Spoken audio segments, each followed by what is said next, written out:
Tonight in Medical Rounds, a game changer for patients with life-threatening heart arrhythmias. Hartford Hospital doctors recently became the first in the Northeast to actually implant a defibrillator, one of those machines that can shock a heart back into normal rhythm.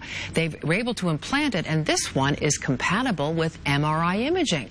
Dr. Eric Crespo, director of the Interventional Electrophysiology Lab at Hartford Hospital, was the first to perform the procedure, and he's joining us live now to tell us all about it.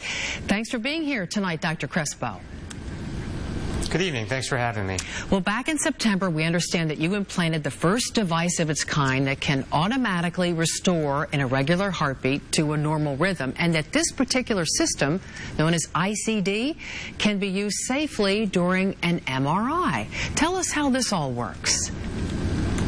So historically, ICDs or defibrillators have precluded patients from obtaining MRI scans due to concerns about interactions or malfunctions. The new device has been modified to make it safe in an MRI environment.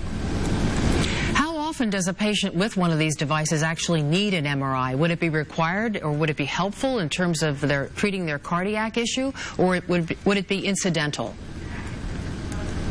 It's very helpful. So just like other patients, patients who require ICDs often go on to need an MRI at some point. In fact, there's some evidence that as many as 30 to 50% will require an MRI within the first 10 years after their ICD is implanted. Having this device allows us to offer these patients more smooth care because we don't have hurdles to getting the MRI done. Well, that's good news for those patients. And you and the rest of the team were involved in a study for this device and actually contributed, I understand, some data that was submitted to the FDA for approval earlier this year. Where does that stand now? How about that study? Tell us about that.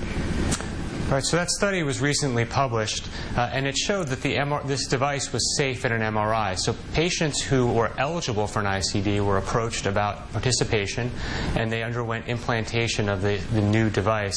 They then underwent MRI scans, and the device was compared to patients who did not have an MRI, and no differences were found, showing that the device is safe in the MRI environment. This is what we found at Hartford and at the other sites involved in the study.